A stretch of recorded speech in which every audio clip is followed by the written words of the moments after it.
continue to stay in their seats until he does. He will nominate somebody, and then it goes to Parliament for approval. Parliament has not been dissolved. The very important part of this story is it lays the groundwork for the next president of Russia in 2008. That's when President Putin will step down. That's when they will have a presidential election here.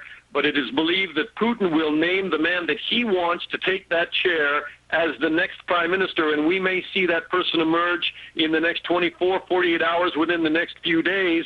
And everyone here is guessing that it is going to be Sergei Ivanov, the former defense minister here. He is one of the first deputy prime ministers in the government, a former member of the KGB, a close friend of Putin. He is loyal, and he is likely to emerge in the next couple of days as the new prime minister of Russia. Back to you. All right, Dana Lewis, live in Moscow with a crazy day over there. We'll have further details coming up. Also, this right off the AP, the BBC now says a case of foot and mouth disease has just been confirmed at a British farm. Oh, great. Yeah, I know. So this is a very busy morning because Allison's over there, and you've got a big tsunami warning. Absolutely. Good morning, everyone. We start with a Fox News alert. We're hearing reports that 2 massive earthquakes have hammered Indonesia. At least one had a preliminary magnitude of 7.9. Buildings swayed for several minutes in Jakarta, and plenty of folks fled the area. Much of the region is now under a tsunami warning.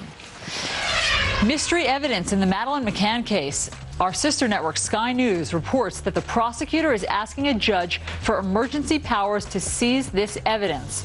The news comes as Portuguese media reports say police are planning new searches, including digging around a church where the McCanns often went to pray. Portuguese police refuse to comment on this. Well, it looks like President Bush will follow General Petraeus' recommendations and bring home some U.S. troops from Iraq.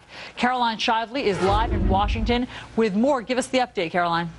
Sure, Allison. The president will lay out his plans in a speech tomorrow night. It's only supposed to be about 15 minutes long, but its impact is enormous.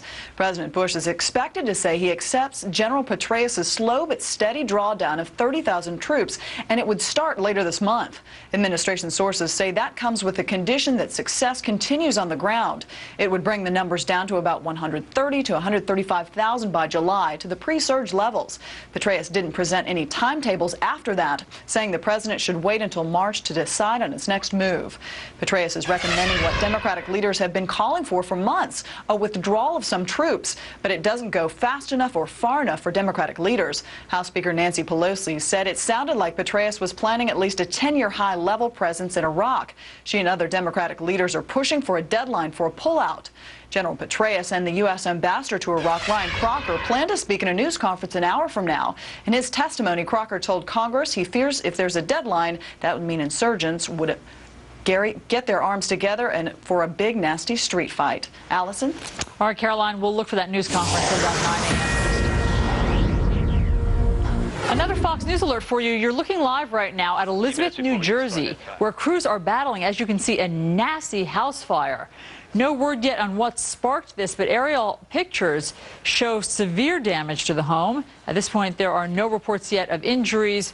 We will keep monitoring this for you as well. Meanwhile, the Prime Minister of Japan says he will resign. Shinzo Abe says he's quitting to pave the way for political parties to work together again. His government was only in power for a year. It suffered a string of damaging scandals and a humiliating electoral defeat. The first execution by electric chair in several decades this morning in Tennessee. Darrell Holton had confessed to killing his 4 children in 1997 during a custody dispute. The 45-year-old Army veteran requested that his lawyer be with him at the end instead of clergy. This same pill that prevents women from getting pregnant could keep them from getting cancer later in life. This according to a study in the British Medical Journal. Results showed birth control pills reduced the risk of developing ovarian, bowel, and rectal cancers for women. That's good news. Those are your headlines at this hour.